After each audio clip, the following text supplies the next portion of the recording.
I skip class, no hallway pass. I'm team cap, you was always last. She got good hands and they all stay. I got good kids and they all came fast. I ain't gotta say it, you can come to the Ville. Just ask who's hot, they gon' all say Jack. Told me stay down, but I always have. When I come around, man, they always ask, how does it feel? Whoa. Ain't shit, tell me it's a walk in the park. Y'all too smart, can't talk from the heart. I got sauce and it's off the charts. Started my night with the light. When I got to the club, I was off for the dark. And I'm on a wave like a dolphin and shark. Y'all took shots, they was off for the mark. Keep it raw from the start.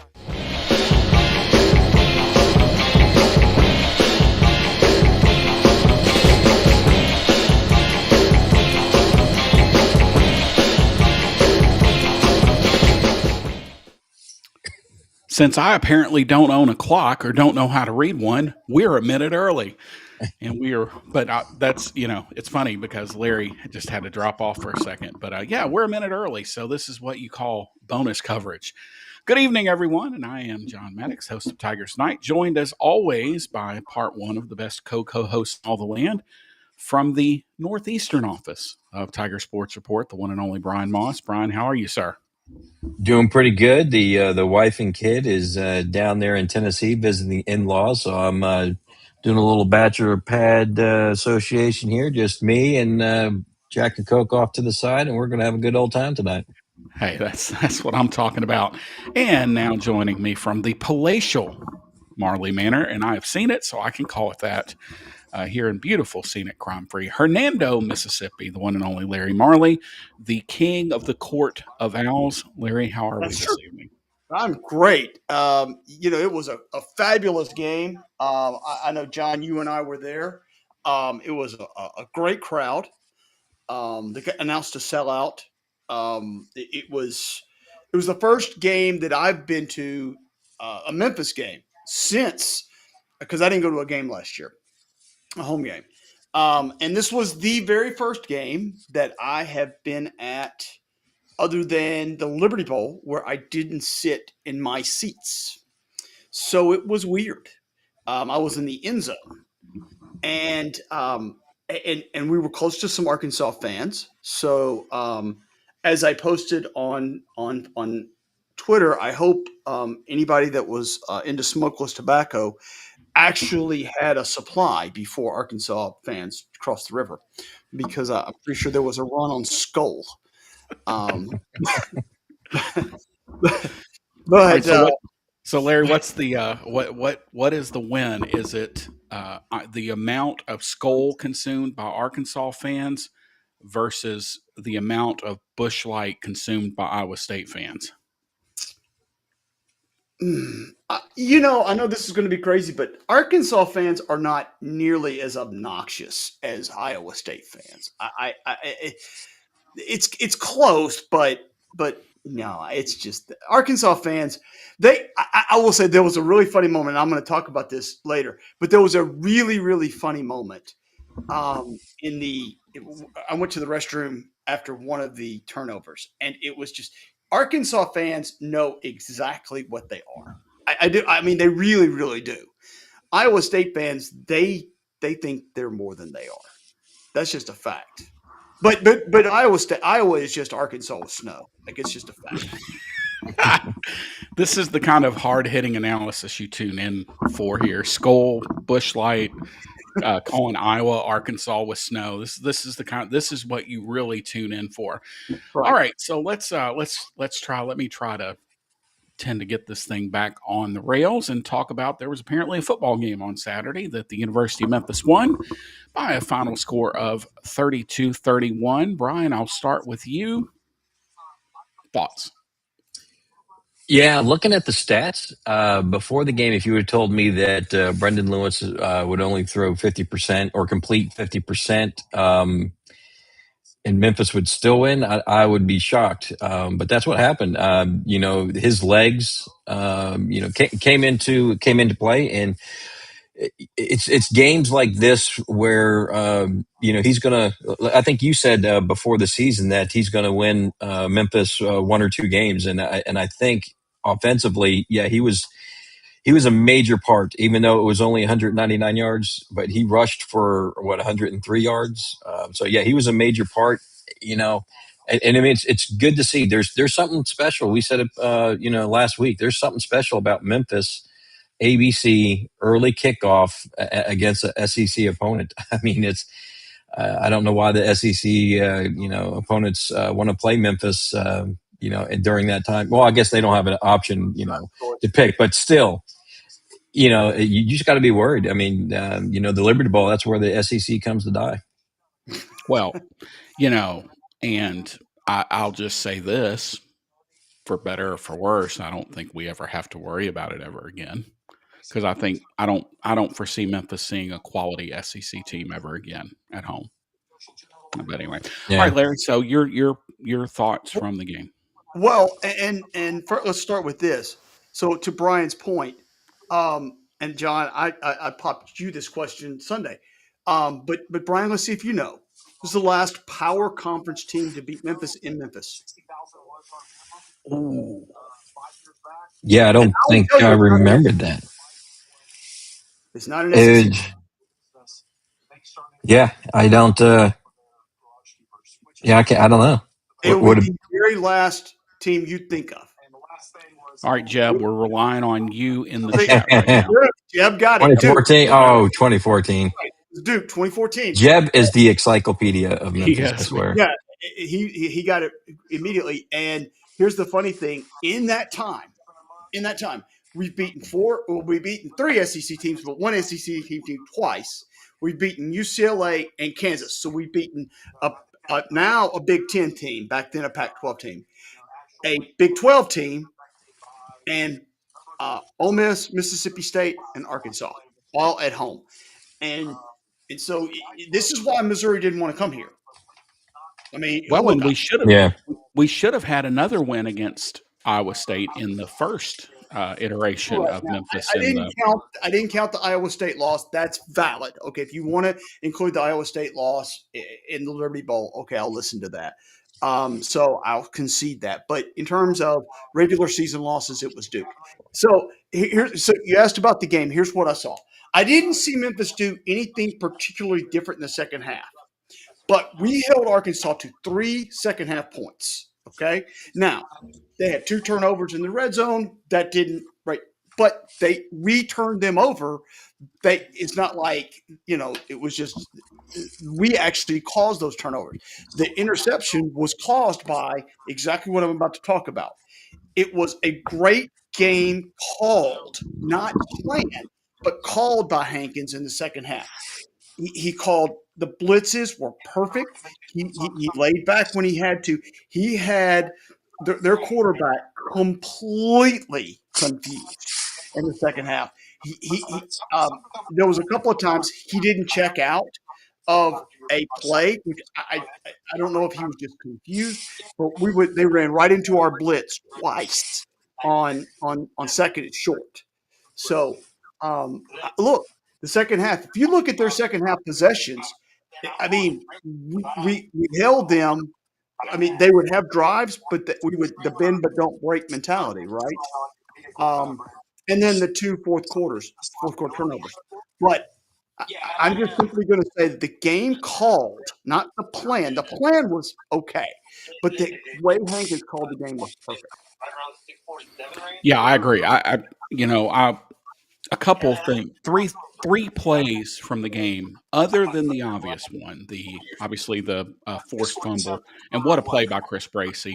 And I'm an unsung guy. What about Cruz Law getting under Washington and basically holding him up? He tackled him by the knees so his knees couldn't go down, and then Bracey just comes in and just knocks the ball away. And I'll tell you, at first it was like, oh no, we're all sitting up there, we're like, no way, that's not a fumble, no way. And then we looked at it, we're like, oh yeah, that's definitely a fumble. A couple other plays really stood out to me. Speaking of Cruz Law, that critical sack he got that pushed Arkansas back out of field goal range. Yeah. That was a huge play. And then I want everybody to go back and watch Sutton Smith's run. And I know it's hard, but don't pay attention to Sutton. Watch when Sutton gets through the line. watch off to your left, you'll see Braham with the block. But he didn't just go face up with him. He turns him to force him outside to give Sutton the lane, and then Bryce Anderson threw my kind of block. Just get in the way. It was like one arm, but it was effective, and it shielded off. But man, that whole Braham block just stood out to me big time. And I tell people, and a lot of Arkansas fans are I'm gonna be real here, are rightfully upset that was not offensive interference at the end of the first half. Clearly was OPI, but again, they missed an offsides and 2 pass interferences on them earlier in the contest. But you just can't let it come down to that, right? Like, and it's never, oh, we lost on the last play of the game. No, you lost on 3rd and 4 from your 37 when you took a 9-yard sack. That's when you lost the game because you're driving and then. All right, Sam Pittman's a meathead. The interception. I'm saying it now. Interception. He's a meathead. Yes, the interception. Right, was if you go back, I was just going to tell the story. So they're driving down. We have at this point we closed the game down to 31-26. They have they're driving for what probably would be the ceiling touchdown, right? I mean, yeah, I don't know who that is. That has something on in the background, but anyway, they're going down, and he throws that interception right to the safety, right? And I go down to the restroom, and the Arkansas fans are like, "It's over! It's over! We lost! And I'm like, guys, we're 95 yards from the end zone, and then sure enough, we went down and scored. So let me just say this: Arkansas fans know their team way better than I did because they knew it was over way before I did. But John, you're right. Like, they didn't lose the game on a fumble at the 4-yard line. They lost the game on that interception when they got out of field goal range. When they basically came out and had 3 and outs in the third quarter and didn't do anything with the ball. I thought Petrino overall called a great game, guys. I really did. I thought he called a great game. But I just think that it's the little things, right? And that's what we and Arkansas was only 3 of 11 on 3rd down. So their execution definitely wasn't there. Yeah. And shout out to Arrington Mating. Hey, I mean, and the thing about that, and what Coach said in his post game, is one of the things he loves, and there's probably some coach speak here, but one of the things he loves about both Arrington and AJ Hill, they pretend they are the starters every week. They prepare like the starters, that their numbers look. Not only does he run for the first down, I mean, that was a Herculean effort. He made the right read because that was an inside zone read. Like, he either hands it to the back, and then obviously if, the end crashes down, he goes. And yes, it was a hell of a physical play. And like Jeb just said, players make plays or they don't. And that was an incredible effort play, but it was also the right play from a guy who he played a couple of snaps last year, didn't he? I think he only played 1 snap. Yeah. If I'm not mistaken, it was 1 snap. So Sam Shoemaker kind of stole it. So we could say that run was his maiden voyage. Yeah. And as Jeb points out, he checked out of the play. So it was a different play. Yeah. 1 snap last year and 1 this year. And I'm sitting there when Belu loses his helmet and has to go out. And I'm thinking, they're just going to come in here. They're going to hand it off. Right. They're just going to tell Maiden, just turn around, hand it to whoever was in the game at the time. I think it was Sutton. And just, Sutton, you crash into the line, 2 hands on the ball. Like, you just Mike Alstott it through the line. Like, you don't take your hands off the ball. And then they check out of it because Maiden correctly reads the defense and they, get a massive first down, and I loved how the sideline responded to that. Like they just exploded when because that dude that was on his back is 393 pounds. That dude's a couple of Cracker That's a Barrel biscuits man. away from being 400. But yeah, it was just, I was very impressed by how Memphis conducted themselves when they got behind. Yep. And Taylon Green is never going to want to step in Simmons Bank Liberty Stadium ever again. Boise had a 17-point lead, and Arkansas had an 18-point lead. Who's blown 35 points worth of leads in Memphis? And that was the joke last week was he actually has more starts in Memphis than Brendan did. But shout out to the Memphis offensive line. I mean, Memphis comes in against, admittedly, it's not, it's probably, I'm comfortable saying, not a fantastic SEC defense, but an SEC defense nonetheless. They run for 290 yards. They have two players go over 100 yards. And consummate 7.1 yards a rush, John. 7.1. Consummate pro Jeff Brightwell was looking, and we think the last time a quarterback came close to 100 yards was Danny Wimprine with 85. We think that's the last time. And I mean, we obviously aren't sitting here going through box scores, and we may do that at some point, especially if Brendan has a couple more games. But, Memphis had two rushers over 100 yards. I know he didn't play, and it's wild, but I still can't believe that Sutton Smith's career high is 115 yards. Well, he pretty much torched that. It's 147 yards now, one score. Brendan Lewis, two scores. Greg DeWosier, welcome back, 9 carries for 32 yards. Of course, Bodiford played a little bit. Frank Peasant played, and just that Memphis running game, Bryan. They just road graded over a big Arkansas defensive line.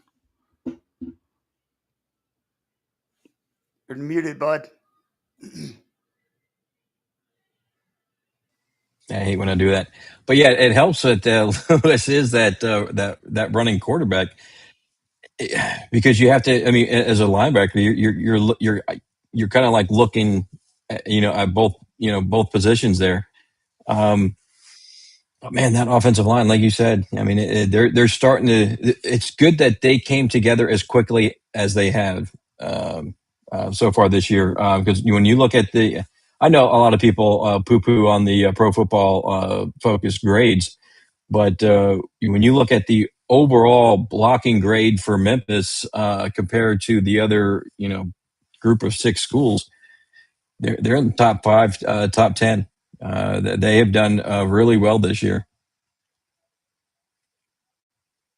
Let me add one thing, okay? Everybody talks about Memphis was down 28-10. I want to say it like this. I think Memphis got down 28. Remember, I said earlier I didn't really like the game plan.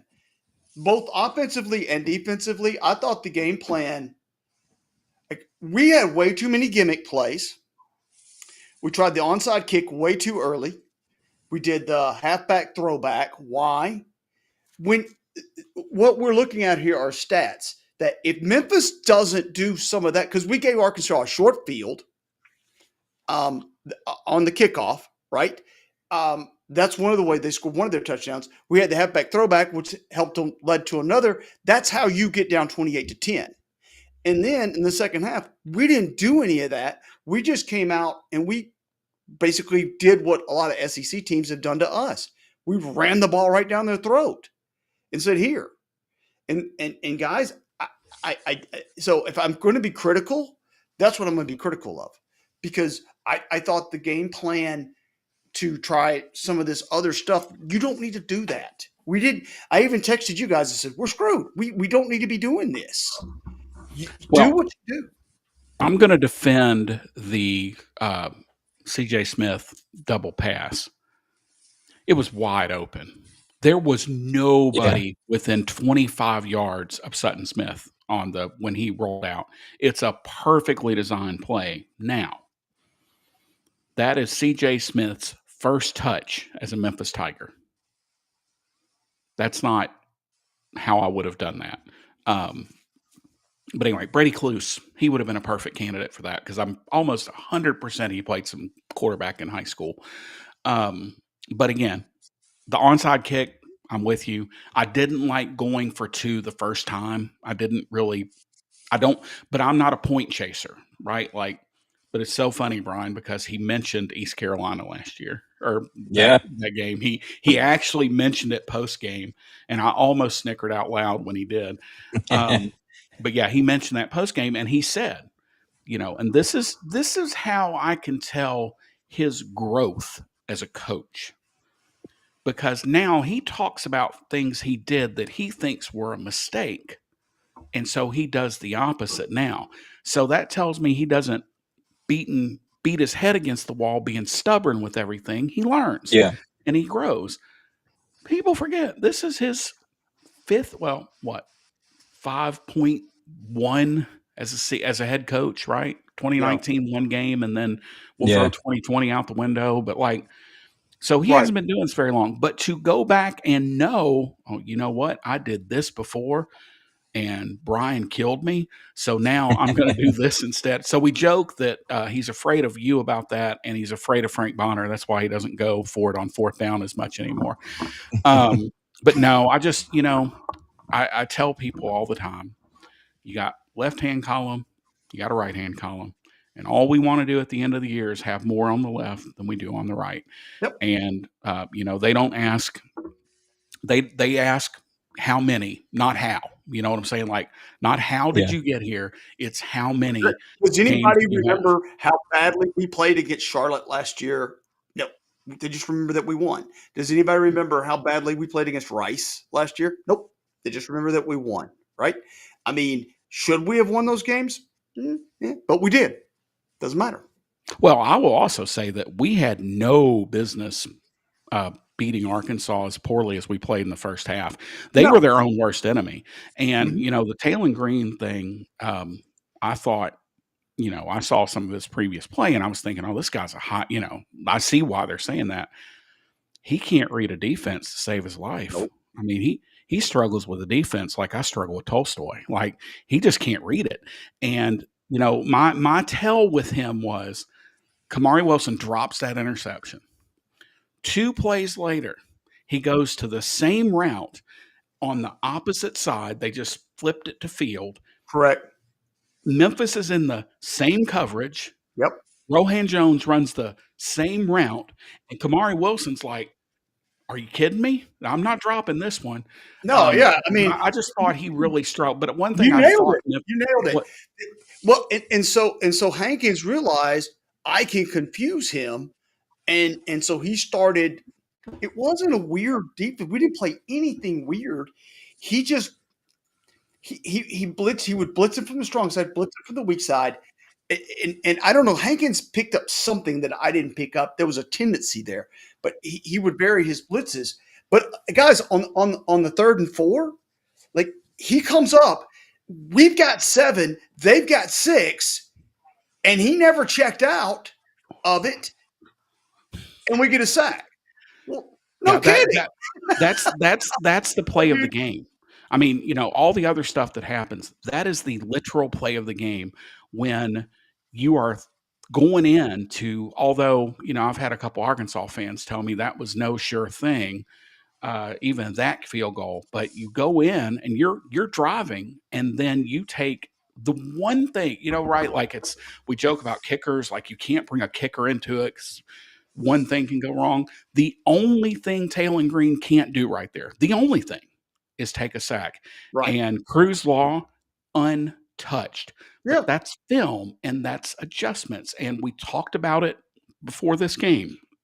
In these, frankly, toss-up games, halftime adjustments, coaching overall, quarterback play. Yep. And those are your 3. We're 3-0 left. We're 3-0. Those are your 3 sort of, think about this and think about, well, how can Memphis win this game? What did we say? Memphis couldn't really afford to turn it over. And Memphis couldn't lose the game on the bus. And they almost did that. They almost lost the game stepping off the bus. But to their credit, they went in at halftime and guys, it was execution. It was. I don't think I thought the play calling, I thought the game plan was pretty good. I thought they were a little scared of Arkansas speed at first. Yep. Rightfully so. And they, but they could never get. They never. So rightly so. First series they get behind us. Never happened again. And to our credit, like we adjusted to that, and we didn't do anything weird. We didn't put a single high safety or anything crazy. You know, somebody 15 yards up. Didn't do any of that. We just adjusted, and Green was never able to make the readjust to get the ball, over the head. So, yeah. And Jeb makes a good point too. It's a huge difference when you go in 27 or 28-17 versus 28-10 or 31-10 or whatever. I mean, Memphis got their feet underneath them. They took a couple big shots, but then they got their feet underneath them. And that's, at the end of the day, that's what you're looking for, right? You're looking for being able to withstand that blow. Yep. And then going, all right, we've kind of righted the ship. We've righted ourselves.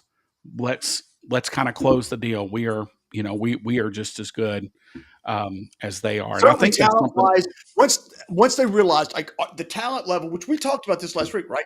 The talent level was not as great and as it would be like certainly like if we were playing Georgia or even probably Tennessee, like the talent level between Memphis and Arkansas was not that great. It was there. You saw it, but it wasn't that great. And so, I'm just telling you, once we took their punch, we felt like we took their best punch and punched back. I think we realized we could be in the ring with them, and then it was anybody's ball game. It really was.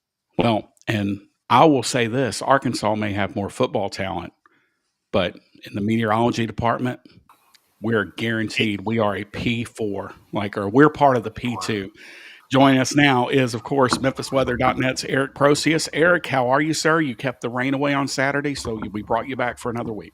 Good, excellent. I'm glad everything worked out. Yes, we're 4-0. Every week is its own game, and we'll look to go 1-0 this week again. With a forecast that looks a lot like you would expect from South Florida in the late summertime, it's going to be right around the 80s, and there's going to be a chance of rain, so no big surprises here. The game is at 7 p.m., though, on the East Coast, and so a lot of those showers will start to die off that typically around in the afternoon hours. We still carry a 40% chance of a few thunderstorms beginning of the game, but that will diminish as they go through the game. Temperatures really don't move. The humidity stays up like it does in South Florida about 365 days a year. So we'll be looking around 80 degrees at the end of the game. But pretty much exactly what you'd expect. And as long as we don't get any tropical shenanigans going on or anything like that, we should be okay. We were definitely going to keep an eye on that, though, as well. Awesome. Tell everybody how they can follow you, sir. Absolutely. Right now, we're watching radar for the Memphis area, so you can follow. Isn't that great? It's amazing. Memphis Weather 1 on Twitter, Facebook, Blue Sky, Threads, Instagram, all over the place. We're covering this precipitation that's coming down out of the sky that's moving into the Memphis area right now. So make sure you follow us on social media. Our website is MemphisWeather.net. Make that thing an app on your phone, and you can pull up the radar anytime you want to get it. Thank you, sir. Appreciate you, and we will see you next week. All right. Take care. Thanks. So now we are joined by Brandon Odom from I wrote this down, FAU Owl Scoop, right? Did I get that right? FAU Owl Access. Yeah. Access. Everybody's got different names. But hey, seriously, thanks so much for joining us. But I got to ask first, how does a guy, and I don't know which way it went, end up from Northwestern back in the 305? Or are you from the 305? No, I'm from Atlanta, Georgia. Okay. So I'm from Atlanta, Georgia, went to school in Evanston, and I worked for Peter Jennings right before he passed away. So I came to Miami as a news producer in Coral Gables in the network news bureau. I covered the presidential campaigns of John McCain and Barack Obama and Hillary Clinton.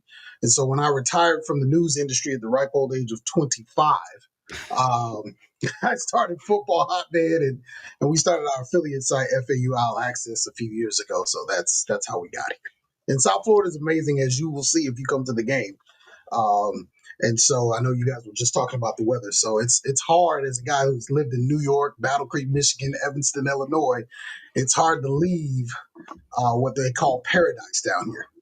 Yeah, I can imagine. Yeah, I'm a those don't know I'm a travel advisor as well, so I'm in Miami, Orlando quite a bit, and I sail out of Miami. So yeah, it's warm year round, but man, come about mid December around here, and Brian's shaking his head over there because he's up north.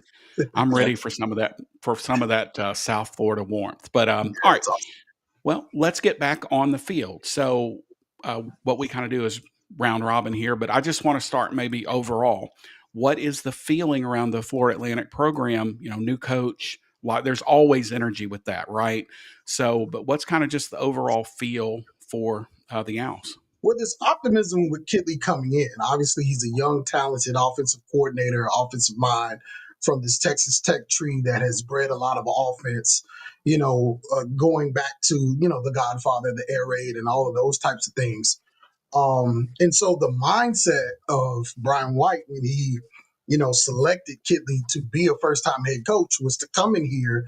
And what didn't happen during the Herman administration is he wanted to see a head coach call plays and be heavily involved in the offense and put up points in this league. Because if you're in the American, you've got, the juggernaut teams, the Tulanes, the Memphises, like the USFs, they're going to score points. They're going to be prolific offensively. Defenses are going to be hit and miss because I like to tell people G5 is the conference of transition. So if you're in G5, it doesn't matter whether you're at the very top or the very bottom. 2 or 3 things are going to happen. You're either going to lose your coach or you're going to lose your best player. And you better know and have relationships because you're always going to be trying to replace somebody. Now, what's happening at Memphis is interesting because Silverfield was a part of the previous staff. And so you had some continuity there for some time, and they've done really well as Tulane has because they kept a lot of the same people around. And even when staffs were switched, continuity is like the most difficult thing to come by. You talk about a program like FAU. Well, they've had 4 different coaches, and as recently as about 7 years, going all the way back to Lane Kiffin and his 2 conference championships back when they were in Conference USA. So continuity is something that we struggle with. There was a lot of, optimism. That's being slow. This offense is not doing what it's supposed to do. And most telling is the loss at FIU and the inability to really stop turning the ball over and get this, I think this very talented receiving core of the football so that you can allow, our key player, which is Jamari Sands, to really do his thing. And he's the kind of guy that you're lucky to even have because he's an elite talent out of St. Thomas Aquinas, which is, widely, respected as one of the best, high school football programs in America. And so it's a situation where, there's a little unsettling. And now you've got a team, you're welcoming in possibly the best team in the conference, or at least one of the top 2 or 3. And they're coming in off one of the biggest wins in their program's history. So these are interesting times right now, to say the very least. How are fans, I guess, reacting to Kitley? I know it's only been 3 games, but if you actually look at the stats, FAU has improved on defense. They have improved on offense, even though it's not come together. I guess like Kitley wants it, but there are improvements. Do fans see that, or what's their reaction? I guess 3 games into the season. Well, there's a bit of a numbness here because there's been sort of some apathy. This program was winning conference championships and people would leave at halftime because, it was time to party in Boca Raton on a Saturday night. And those are some of the things you run into. I was here during the Lane years, and it was just odd to see people leaving at halftime. And so with years of 5-7, 5-7, 4-8, 3-9 last year, and this has been the record. There's an apathy built up here. There's people who really love football who want this team to be successful.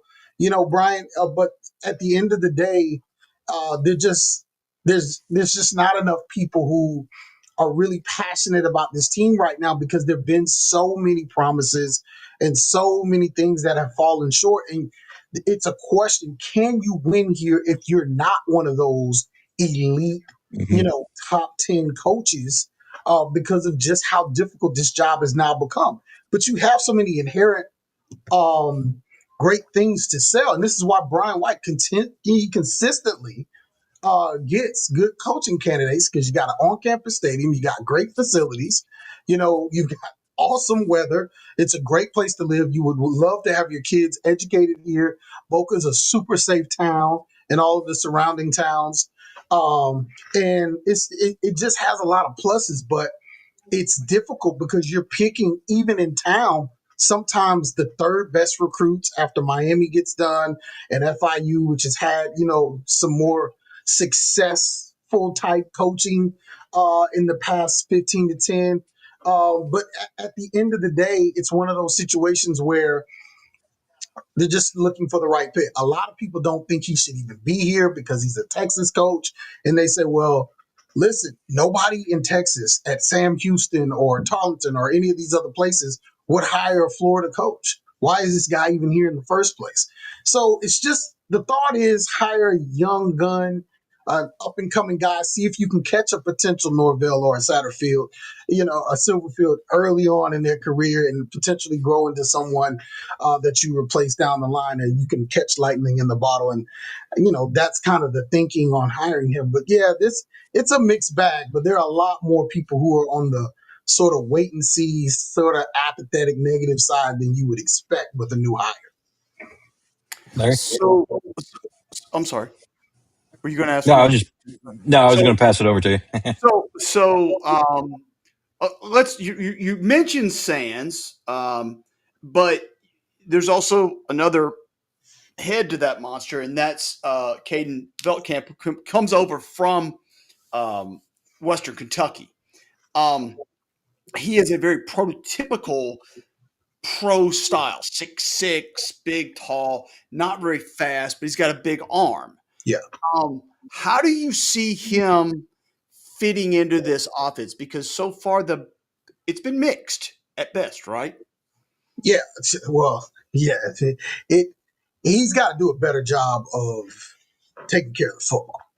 He threw them out of the Maryland game, and you talked about it, Brian. You talked about it. The defense is playing pretty well. I just watched it again, before this call. And the protecting, he's already got 7 interceptions. He had 10 all of last year, and, we're only a few games in. Okay. So the expectations, when I talk to coaching staffs, and I'm sort of an insider just because of the things we do at Hotbed, and I know more than I really say. And so the expectations were that he was going to come down here and light this thing up. And that's not what's happening. And I can just tell you from what I see, and I am not an offensive mind, I am not a coach. I think he's hanging on to the football way too long. I think he's indecisive. He can make the throws. He's got a big arm, but something's got to be sort of kind of dialed down for him. It's not working with how it's connecting up here and what he's doing. Physically, he has all the gifts. He's a very sharp-looking young man. Awesome. He's got movie star-like looks. He's huge. He is a big dude. He can run. He can throw. But as far as quarterbacks about decision-making and getting the ball to your playmakers, and he's got a lot of, he came in with a receiver. He's got Assad, Wasim, who broke records in the state of Florida. He's got lots of talent. He's got 2 really good running backs, 3 really, and it's just not working and not clicking. And when he is, and this offense is sputtering, it's spilling over into the defense, who's actually doing a solid job. And this weekend could get disastrous if they don't clean some things up, and hopefully the bye week allowed them to do that. So moving over to that other side of the ball, just kind of looking through numbers here, one of the things that jumps off the page at me is Fort Atlantic just doesn't turn you over. Like they're just, they just don't generate a lot of turnovers. But maybe on the defensive side, what is the strength? Is it the secondary? Is it the front 7? Is it, just the DL or the linebackers? I think it's how they play as a team. I think they know what they want to do schematically. I think there's, some,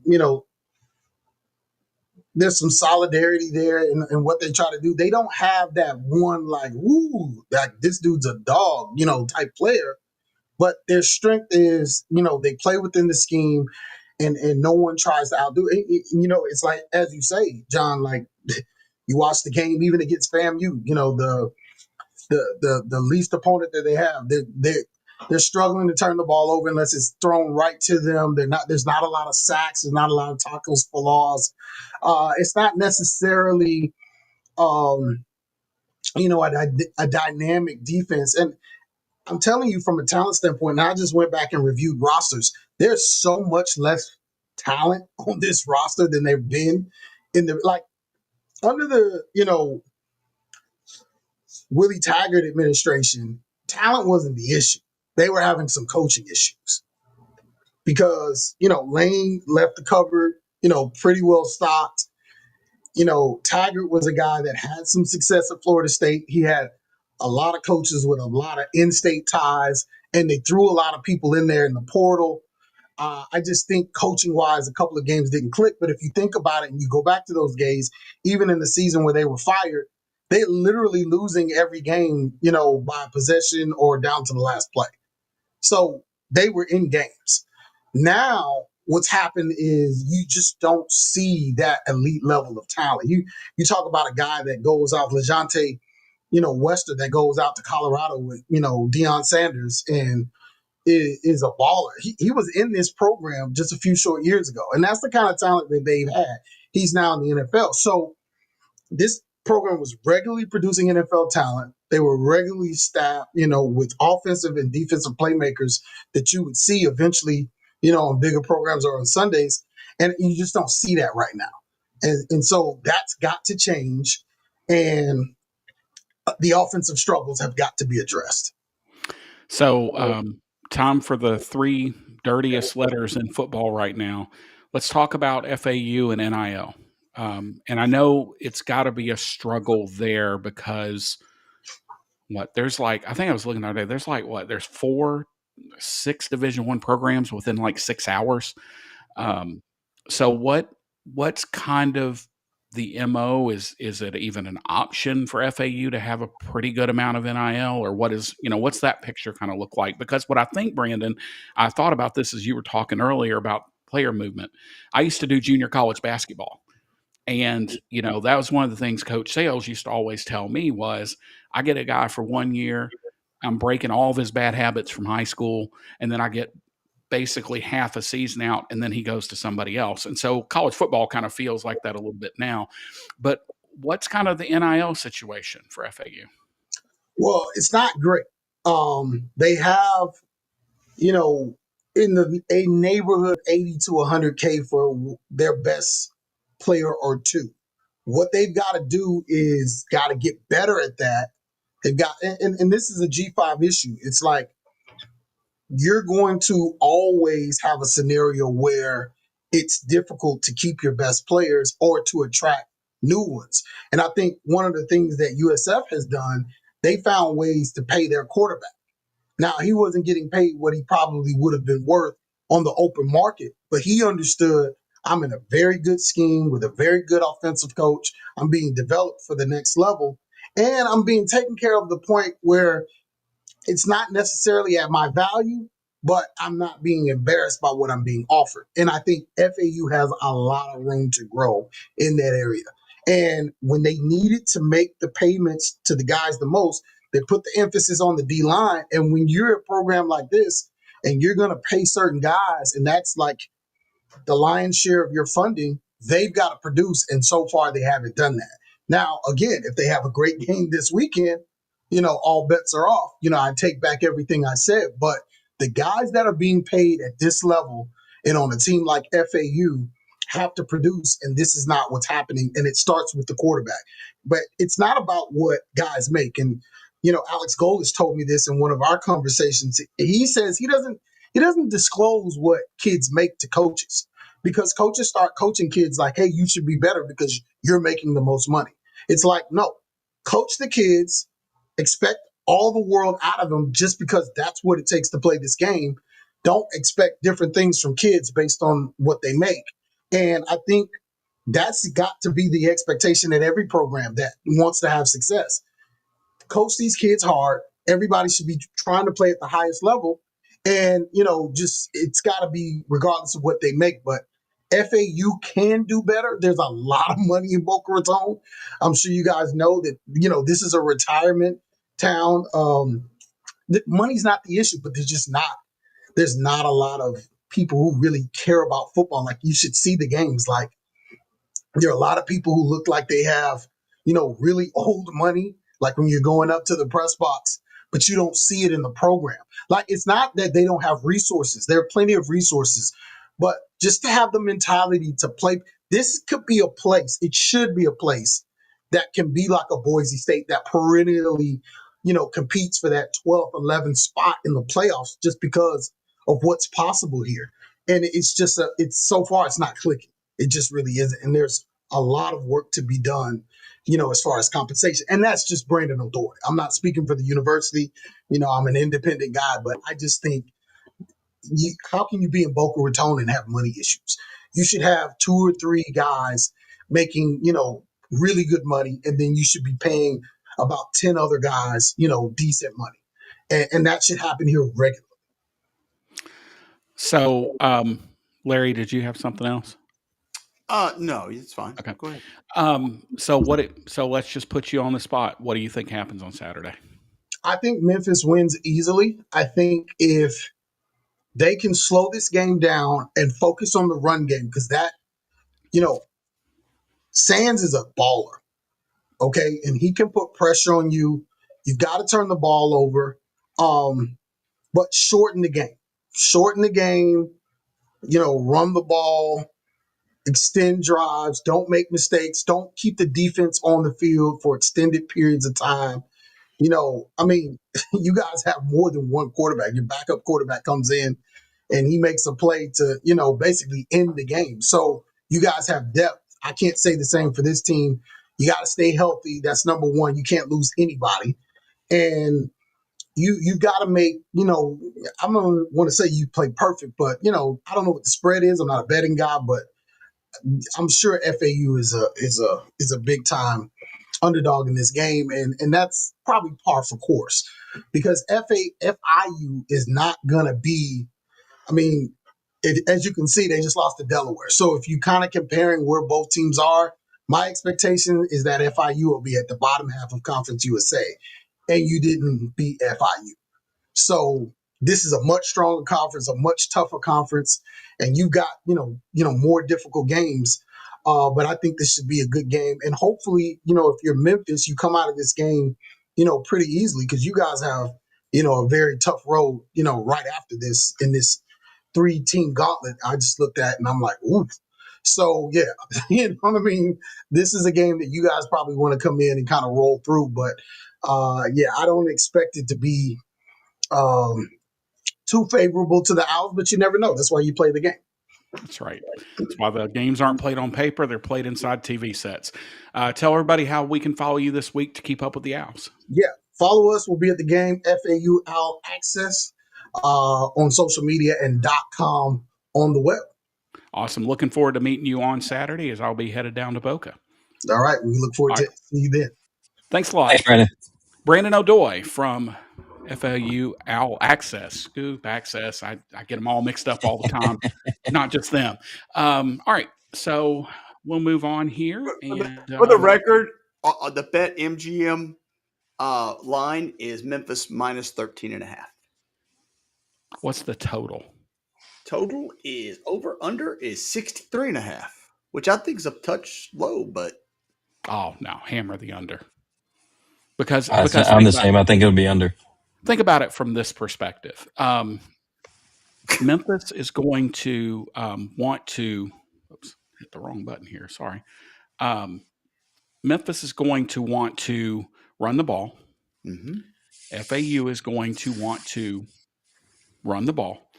So possessions are probably going to be difficult to come by. So that's why I would take if I were a betting man. You're thinking about Although, it. Yeah. yeah, although I mean, I'm wrong more than I'm right these days. But Bryan, Oh, yeah. what do you think? Score prediction time, No, or just just kind of let's do in general? thoughts and then we'll do scores. Yeah, I think FAU will give Memphis a harder time than what people realize. Because I just like Brandon said, I think Sands, their running back, is a really good running back. I think he's averaging over 7 yards per carry right now. If they can, you know, if they can, if they can continue running like that, and their quarterback, he has a tendency to throw the interception. I think he only has one more touchdown than interception. So I think I don't think it's going to be a close game, but I think it can be close at halftime. I think FAU can give Memphis a little scare early, but Memphis has the depth, and by the end of it, yeah, it'll be at least 14 to 17 point win for Memphis. Larry, Bryan won't get this, but I hope you will, and some of the people in the chat. Larry, here's something only you and I know. Their quarterback is 5 touchdowns and no interceptions in their win, 3 touchdowns, 7 interceptions in their loss. And I think, and the fact that they don't turn you over, I feel like that's Memphis's big advantage here is Memphis does turn you over, Yep. and Memphis can score. And we saw Saturday what a game plan can do to an opposing quarterback. So when I look at him, his stats at Western Kentucky were he wasn't prolific. 25 touchdowns, 10 interceptions, and so he threw for 3,100 yards, which is it's not nothing, but in today's college football, so they weren't relying on him to win the game. There's no way they can be one dimensional against us. That's just not going to happen. We're way too fast and way too physical. But I do have a fear of the rebound game. I'll give you some examples. Recently, we beat Mississippi State and came out, jumped up early on UTSA and lost. Ole Miss beats Alabama, comes to Memphis, gets hammered. And guys, this is a real thing. So we're coming off a high, and you've got to go down there and play. Let's face it, this is a bottom of the AAC football team right now. The program's down, right? The program's down. Tom Herman, I don't know what happened down there, but not a lot, clearly. I was going to ask him about Tom Herman, and I just that's just piling on, right? I just don't, there's no reason. Point is, guys, we have no business losing this game, but it can happen. And we just have to be careful of the rebound. John, you talked about it at the beginning of the year. Now, this was before they went and got their tails beat by FIU at FIU. A team that just lost to Delaware. When you lose to the Blue Hens, I don't know I don't know where to go with that. Hey, they're FBS now, so it's not as bad. It's a hen. They moved. Who are you to besmirch the good name of the Delaware Fighting Blue Hens, the home of the Fighting Joe Flacco's? All right. So, Larry, I will start with you. Your bold prediction for the game. My bold prediction is that that Florida Atlantic, that Sands does actually run for 100 yards on Memphis this weekend. And I think they're going to commit to the run. I think he's going to break a long one, and I do think he breaks the 100-yard mark. B? I was going to say that, but I'll go a little bit more. I'd say Sands gets at least 125. Oh, wow. Okay. Brandon Lewis throws 4 touchdowns. He'll have 5 total touchdowns. He'll throw 4 and run 1. Wow. This is the kind of game, and the reason All of those things could happen, by the way. Everything we just said. Everything we just said Absolutely can happen. But I think this is the kind of game where you can afford, now that you've got 4 games in, you can afford to turn him loose a little bit because the butterflies are going. Look, ain't nobody a freshman now. Yeah. We're a quarter of the way done. Ain't no such, they're a young team. Bull crap. If you're 4 games in, you're not a young team anymore. And I think this is the game where they can really turn him loose. And of course, Jeb, he is going to manifest Sutton Smith returning a kick for a touchdown. But that does require teams to actually kick in his vicinity. I think he's gotten 1 return this year, maybe 2, and he nearly broke both of those. So Jeb's going to manifest this into an existence. But I think this is a 5 touchdown kind of game for B-Lou, and he can kind of break, you're going to have a chance, I think, guys, to get more guys in space this week than you were last week. Yep. And you just got to hit the guy, let the guys that can make the plays make the plays. All right. So we will honor Bryan and we will go on Eastern time. So we will say game kick 7:06. We will say 10:27 p.m. The FAU, I forgot to ask the name of the stadium. The scoreboard will say Howard Schlumberger Stadium, I thought, or is it probably Steel? is. That's probably it. Yeah. Am I going first? Yep, you're going first. I will say Memphis 42, Florida Atlantic 23. Wait. Would that be the? Would that go over? That hit the over. I'd be at the over. Yeah. All right, let's go 40-20 because I still think it's going to go a little bit under because what was it, 63? Yeah. 40-20. Larry? I'm gonna say 38-17. I just, this feels like a game where we get up like 38-7 or 38-10, and we just put it in the back seat and just, because that's what Ryan does. Like, he's going to get up on you. He's going to run the ball. And I don't know if we get 5 touchdowns out of Lewis, but a 4 sounds about right. So I agree. 38-17. I'm going to go 42-10, and it'll be 35-0 at halftime. Like, I think this is going to be one of those games where Memphis is just going to come out, do what they need to do, and then, as they say in hockey, park the bus. Yes, Flagler Credit Union Stadium in beautiful Boca Raton, Florida. But yeah, that Howard Schnellenberger, if I remember correctly, started the FAU program. He retired at Louisville. That's right.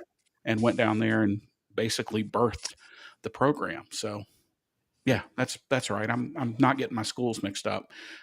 There's a surprise. But anyway, so I think we're all in agreement here. And, my one concern, though, guys, and I think, Larry, you touched on it, and I've been talking about it since before the beginning of the season. I'm worried about a hangover, but I just think Florida Atlantic's bad. Like, if this was Tulsa this week, I'd be a lot more concerned than it's Florida Atlantic, and not because I think Tulsa's a world beater. Yeah, so we have played Florida Atlantic twice, but never in the regular season. Rusty Smith et al. Kicked our tails in the 2007 NOLA Bowl, and then COVID year we went to the Montgomery Bowl, and that's who we beat. So we're 1-1, and we've never played in the regular season. So yeah, I mean, if we had the Tulsa game this week, it would be concerning. You're right, but it's not, and so yeah. Who did Memphis play in the Boca Bowl? Because it was played at that stadium. I went to that game. We did, but that was Western Kentucky, but they beat the crap out of it. Is that the one where they ran the fake kneel down at the end of the first half and almost scored a touchdown? Yeah, it's got to be. Yeah, because I remember. I think so. That was Norvell's first year. So, and Ferguson played like crap that game. So, for the best coach, thanks to our special guest tonight, of course, Erik Procius and Brandon Odom from FAU Owl Access. Took me the whole show to get it right, but hey, here we are. For the best co-hosts in all the land, Brian Moss and Larry Marley, it's John Maddox signing off, and we will talk to everybody next week. Tu